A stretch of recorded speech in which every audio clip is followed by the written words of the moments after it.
और अब बात लद्दाख की। लद्दाख में चीन कई महीनों से लाल हो रहा था, लेकिन हमें एक बात बहुत साफ पता थी कि अगर ज्यादा चीन लाल होगा तो फिर गलवान होगा, और अगर गलवान हुआ तो फिर चीन अपने मारे गए बौने सैनिकों को महीनों तक खोजता रहेगा और दुनिया से मौतें छुपाता रहेगा, क्योंकि गलवान का बलवान सिर्फ और सिर्फ हिंदुस्तान है। तो आज मैं गलवान के फिसड्डी पहलवान जिनपिंग से कहना चाहता हूं कि हमारे आर्मी चीफ जनरल नरवणे के पीछे देखो जरा, महीनों तक नींद गायब हो जाएगी।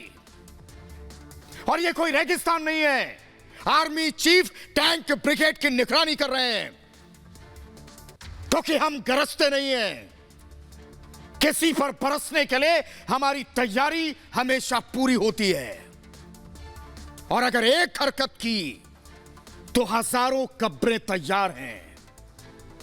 मैं चमगादड़ चीन को बताना चाहता हूं कि लद्दाख से लगती सीमा में कोई ऐसी जगह नहीं बची जो हमारे जवानों की नजरों से बची हो। हिंदुस्तान के जवानों की आंखें सिर्फ और सिर्फ तुम्हारे सैनिकों पर लगी हैं, और हमें पता है कि बर्फ गिरने के दौरान तुम्हारी सेना कुछ न कुछ खुराफात कर सकती है। तो हमने तुम्हारी किसी भी खुराफात पर बिजली गिराने की तैयारी पूरी कर ली है।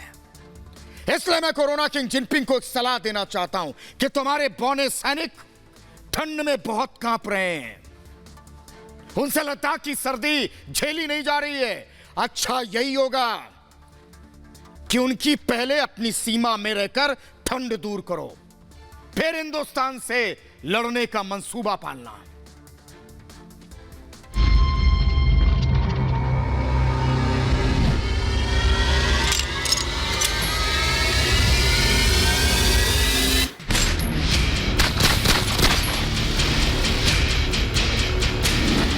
भारत की दहाड़, ड्रैगन हुआ जार जार।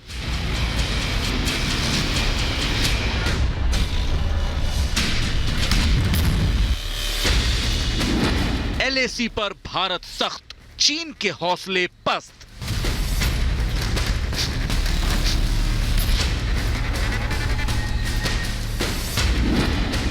भारत की टैंक्स का दम, चीनी सेना हुई बेदम।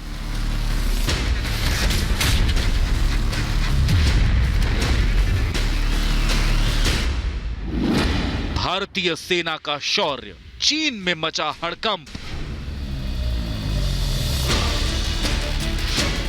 भारतीय सेना ने जो तस्वीरें आज साझा की हैं, उन्हें देखने के बाद चीन में दहशत फैल गई है। इन तस्वीरों को देखकर चीन को भी भारत के इरादों के बारे में कोई शक नहीं रह गया। चीन के सैनिक थर थर कांप रहे हैं। चीन के आका शी जिनपिंग को कुछ सूझ नहीं रहा कि आखिर क्या करें। भारत का दम देखकर चीन बेदम होकर औंधे मुंह गिर गया है। चीन के लिए भारत की इस चाल की कोई काट खोजना मुश्किल हो रहा है, या यूं कहें कि चीन के लिए इसकी काट खोजना अब तक नामुमकिन सा बन गया है।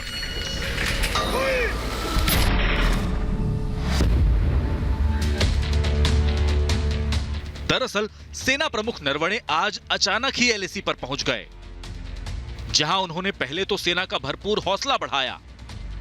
इसके बाद जीओसी समेत अन्य कमांडर्स ने ऑपरेशनल तैयारियों की उन्हें जानकारी दी।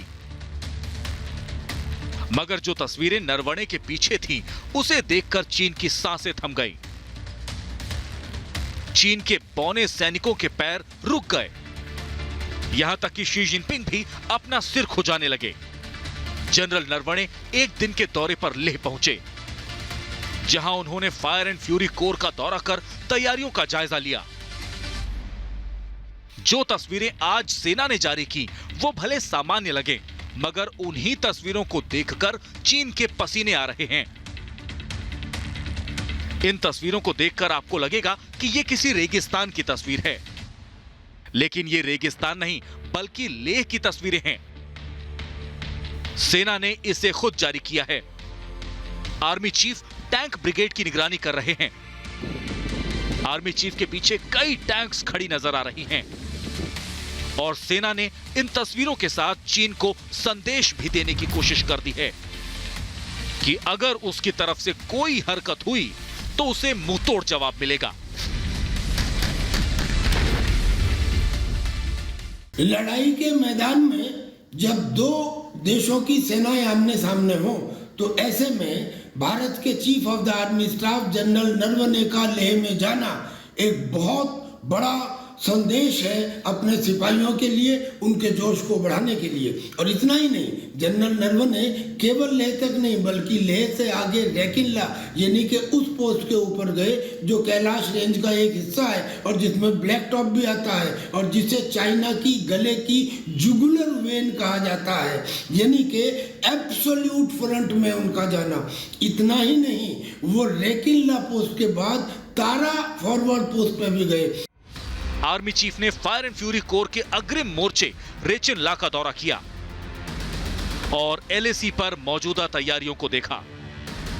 उनको फायर एंड फ्यूरी कोर के जीओसी और दूसरे भारतीय कमांडरों ने ऑपरेशन की तैयारियों के बारे में बताया। नरवणे ने रेचिन ला में जवानों के हौसले को सराहा। उन्होंने एलएसी पर सेना की तैयारियों को लेकर कुछ निर्देश भी दिए। आर्मी चीफ ने लेह में तैनात टैंकों का निरीक्षण किया। ये टैंक दुश्मनों की किसी भी हिमाकत का जवाब देने के लिए तैयार हैं। दिवाली के समय सरहद पर जब देश के जवानों से पीएम मोदी ने मुलाकात की थी, तब भी उन्होंने चीन को कड़ा संदेश दिया था और बता दिया था कि भारत अब ईंट का जवाब पत्थर से देना जानता है। भारत की रणनीति स्पष्ट है। आज का भारत समझने और समझाने की नीति पर विश्वास करता है। समझने की भी और समझाने की भी। लेकिन अगर हमें आजमाने की कोशिश की फिर तो जवाब भी उतना ही प्रचंड मिलेगा। एलएसी पर तैनात इन तोपों का मुंह चीन की तरफ मुड़ा देख अब चीन पस्त हो चुका है।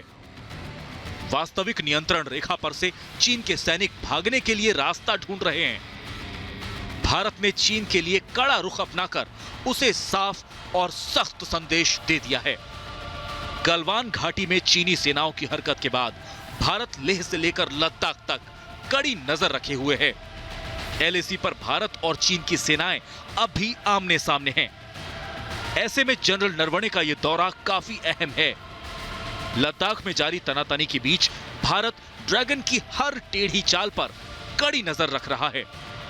अब की बार अगर चीन ने कोई हिमाकत की तो उसे करारा जवाब मिलेगा। Bureau report, Republic Bharat.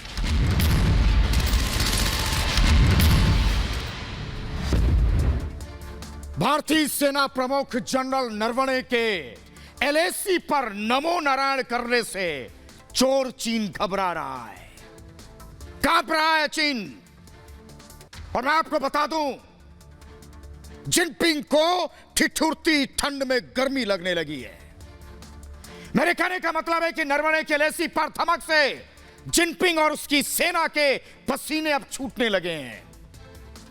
Corona king Jinping को नरवणे के दौरे से कुछ दिन पहले से ही बुरे सपने आने लगे थे और कुछ घटनाएं ऐसी हुई भी कि उन्हें अपशकुन दिखाई देने लगा था। मेरे कहने का मतलब है कि भारतीय सेना की चुप्पी से कोरोना किंग जिनपिंग ठिठुरती ठंड में अलाव का लुत्फ उठा रहे थे। लेकिन एलएसी पर जनरल नरवणे के नमो नारायण से जिनपिंग की जलती अलाव में बर्फ गिर गई है। पूर्वी लद्दाख की वास्तविक नियंत्रण रेखा यानी एलएसी पर चल रहे भारत चीन में तनाव के बीच सेना प्रमुख जनरल मनोज मुकुंद नरवणे पैंगोंग त्सो लेक पहुंचे।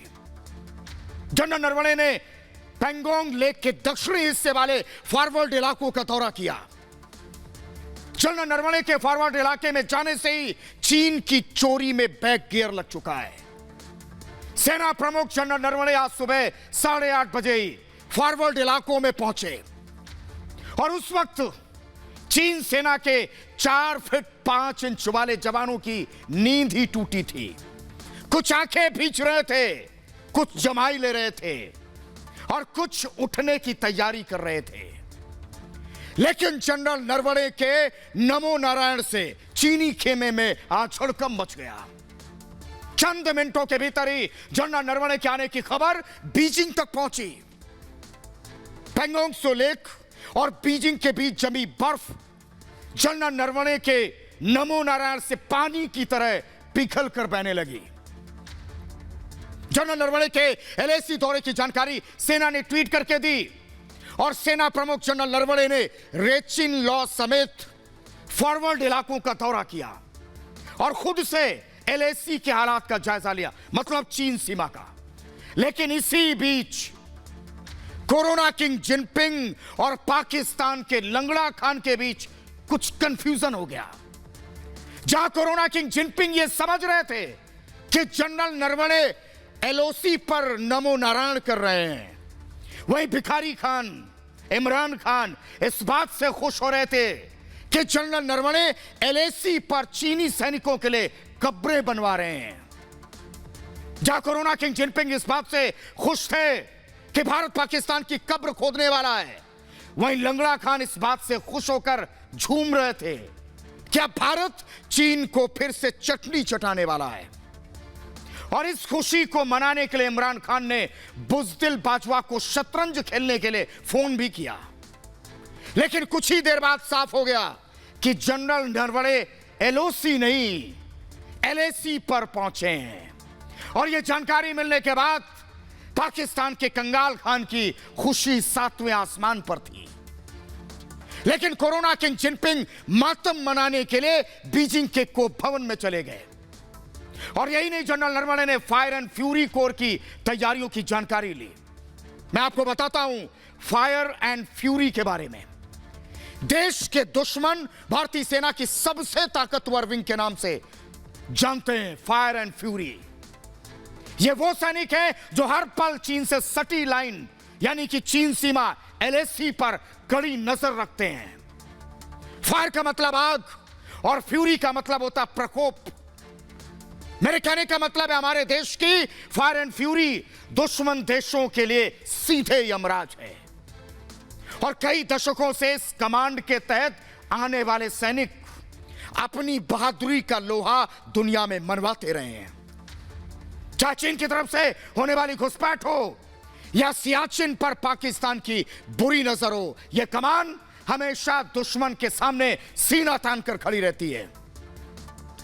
और करगिल के जंग के वक्त भी इस कमान ने बेहद अहम रोल अदा किया था। और इस समय जो टकराव चोर चीन के साथ चल रहा है उसमें इस कमान का बड़ा रोल है। इसलिए जब कोरोना किंग जिनपिंग ने सुना जनरल नरवणे ने फायर एंड फ्यूरी के जवानों से मुलाकात की तो फिर उनके होश हवा में फाख्ता हो गए। भारत और चीन के बीच एलएसी पर अप्रैल महीने से तनाव बना हुआ है और यह हालात उस समय और बिगड़े जब गलवान घाटी में दोनों सैनिकों के बीच हिंसक झड़प हो गई और दोनों सेनाओं के इस झड़प में हमारे 20 जवान गलवान में शहीद हुए थे। चीन के कई सैनिक मारे गए थे जिनमें उनका कमांडिंग ऑफिसर शामिल था। लेकिन हमारे और चीन के संस्कारों में जमीन आसमान का अंतर है। हमने पूरे देश को बताया कि गलवान में हुई हिंसक झड़प में हमारे 20 जवान शहीद हो गए और हमने उनका राजकीय सम्मान के साथ अंतिम संस्कार किया। लेकिन चीन ने ना तो अपने देश को और ना ही दुनिया को आज तक बताया कि गलवान में उसके कितने सैनिक मारे गए। चीन ने लद्दाख में चुपचाप कब्रें बनवाकर उन्हें दफन किया है। गलवान में मारे गए चीनी सैनिकों के घर वालों को रोने तक की इजाजत नहीं थी। वो अपने बेटे, अपने पति के लिए 2 आंसू भी नहीं बहा सकते थे। और चीन की जिनपिंग सरकार ने उनकी सार्वजनिक रूप से अंतिम क्रिया करने पर भी पाबंदी लगा थी। मेरे कहने का मतलब वो बता भी नहीं सकते थे कि गलवान में भारतीय सेना के हाथों उनका बेटा या पति मारा गया।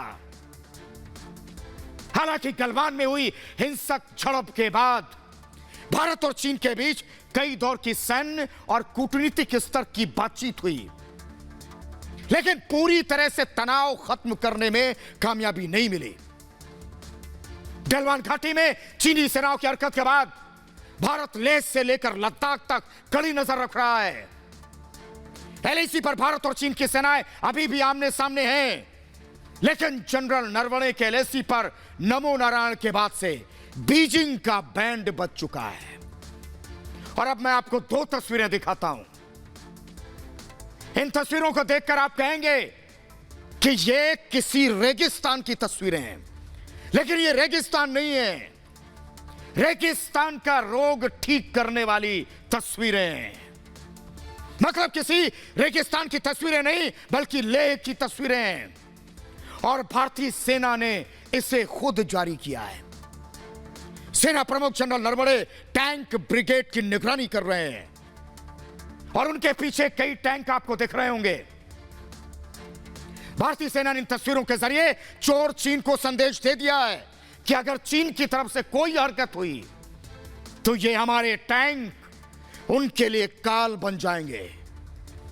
मैं ये बात इसलिए बता रहा हूं कि गलवान झड़प के बाद जब भारत और चीन के बीच शांति बहाली के लिए बातचीत हो रही थी तो कोरोना किंग जिनपिंग के करेले ट्विटर पर सैन्य अभ्यास की तस्वीरें जारी हो रही थी और अब हमने उन्हें सीधे टैंक की तस्वीरें दिखाई हैं।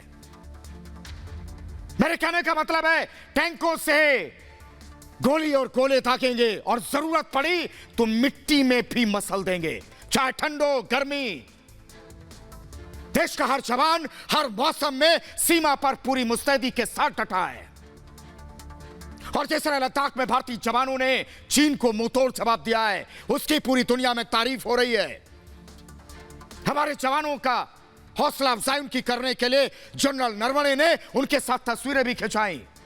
लेह की कड़कड़ाती ठंड में हमारे जवान टैंक और हथियार के साथ पूरी मुस्तैदी से डटे हैं। भाई कोरोना किंग जिनपिंग के 4 फीट 5 इंच वाले सैनिकों के हाथ पैर अकड़ गए हैं। भारतीय सेना पूरी मुस्तैदी से सरहद की रखवाली कर रही है और चीन के चोर सैनिक ये तंबुओं में दम दबाकर दुम छिपाकर तिरछी नजर से देख रहे हैं।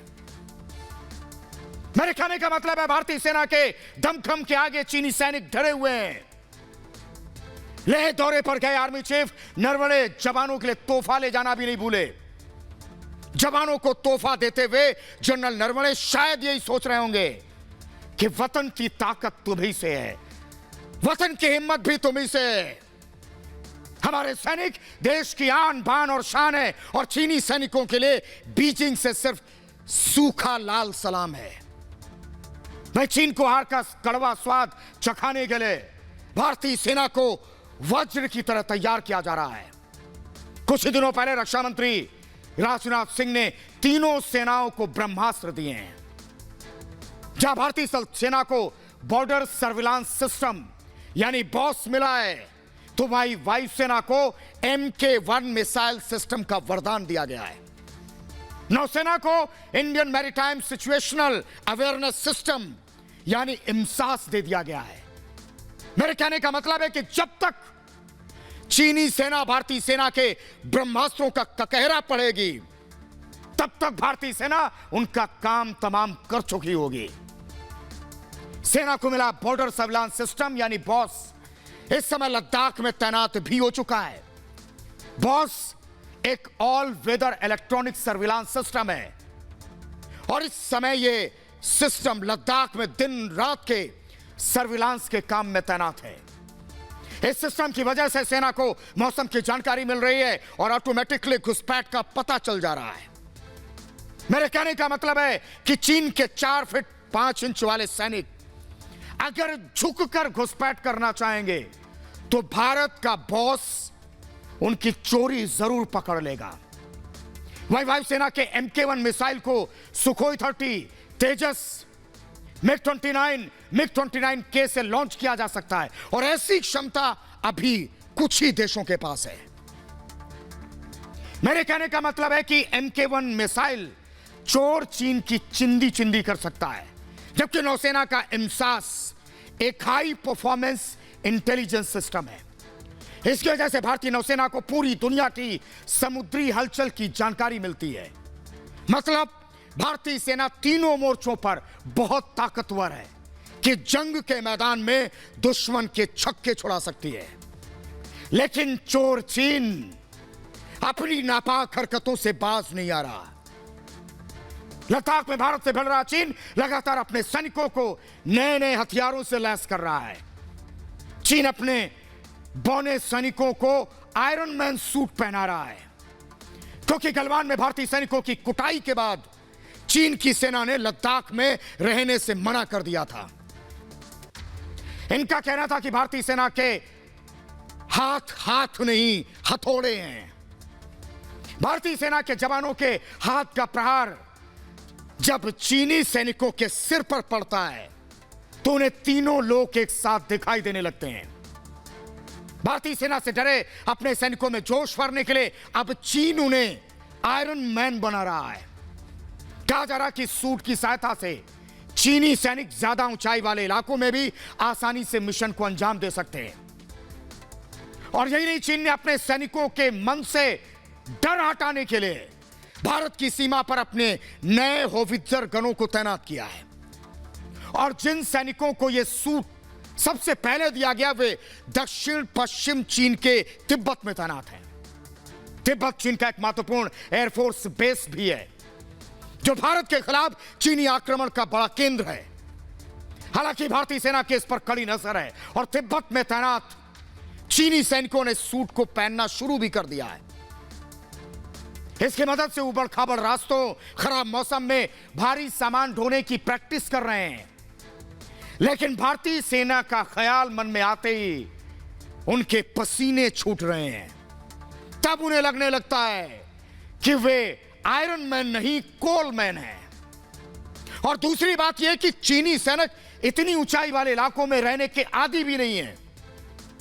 ऐसे में भीषण ठंड के कारण उनकी संख्या में सैनिक बीमार, यानी बहुत संख्या में बीमार हो रहे हैं। और यह बात मैं करीब 10 मिनट पहले आपको बता चुका हूं। मतलब चीनी सैनिकों को जबरदस्ती मौत के मुंह में धकेला जा रहा है, जबकि वो आगे बढ़ने के लिए तैयार नहीं है। और कहा तो यह भी जा रहा कि चीनी सैनिक पूर्वी लद्दाख सेक्टर की कड़कड़ाती ठंड को बर्दाश्त नहीं कर पा रहे हैं। भीषण ठंड की वजह से चीन अपने सैनिकों को रोज बदल रहा है, जबकि भारतीय सेना के जाबाज सीना ताने महीनों से वहीं डटे हैं। अभी तक तीतर की तरह आंख लाल करने वाला मौसम के आगे घुटने टेक रहा है। भारतीय सेना चीनी सेना के मुकाबले कहीं आगे और बेहतर है, और इसकी वजह भी है कि भारतीय सैनिकों को पहले ही लद्दाख सेक्टर में काम करने का अनुभव है। इसमें सियाचिन ग्लेशियर से लेकर ऊंचाई वाले स्थान तक शामिल है, जबकि लद्दाख में चीन की चोर सेना ने धोखे से घुसपैठ की थी। और अब जब कड़ाके की ठंड पड़ रही है तो उनके पैर कांप रहे हैं। आपको याद होगा मैंने जून में ही कहा था कि भारतीय सेना गलवान में चीनी सैनिकों की हड्डियां गला देगी, और अब वो वक्त आ गया है। ना तो चीनी सेना आगे बढ़ पा रही है और ना ही पीछे जा पा रही है। अप्रैल मई में चीन ने आंखें चमकाते हुए पूर्वी लद्दाख सेक्टर में भारतीय सेना की ओर करीब 60,000 सैनिकों की तैनाती की थी। टैंक, भारी हथियारों से लैस इन सैनिकों के सारे चीन भारतीय क्षेत्र में घुसपैठ कर कब्जा जमाना चाहता था। लेकिन भारतीय सेना के मुंह तोड़ जवाब से चीनी सैनिकों की नसों में बहरा खून जम चुका है। फिलहाल दोनों देशों के बीच सीमा विवाद हल करने के लिए बातचीत का दौर भी चल रहा है, और अभी तक दोनों पक्षों के बीच 9 बार कमांडर लेवल की बातचीत हो चुकी है, लेकिन कोई खास नतीजा नहीं निकला है। लेकिन भारत चीन के बीच जारी सीमा विवाद के बीच चीन ने एक और नई चाल चली है।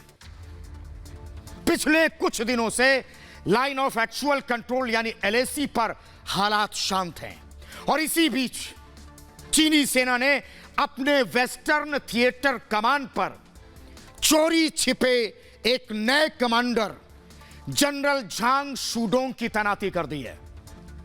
और चीनी मीडिया के मुताबिक राष्ट्रपति शी जिनपिंग ने जनरल झांग शूडोंग को वेस्टर्न मोर्चे की कमान सौंप दी है। वहीं कोरोना किंग जिनपिंग से 4 मिलिट्री अफसरों को प्रमोशन का लॉलीपॉप दिया गया है। लेकिन सरहद पर नए कमांडर की तैनाती कुछ अफसरों का प्रमोशन चीन के इरादों पर सवाल खड़े कर रहा है। वहीं जिनपिंग ने अपने झुमकी यानी जनरल झाओ जोंकी को वेस्टर्न कमांड से हटा दिया है। और आपको याद होगा कि भारत चीन के बीच बढ़ते तनाव के वक्त जनरल झुमकी को लद्दाख लाया गया था। और जनरल झुमकी वही चीनी आर्मी अफसर हैं जिनकी अगुवाई में चीन ने गलवान में भारत के खिलाफ साजिश रची थी। लेकिन भारतीय सेना ने जनरल झुमकी के झुमके को उतारकर कोरोना किंग जिनपिंग के पास भेज दिया था।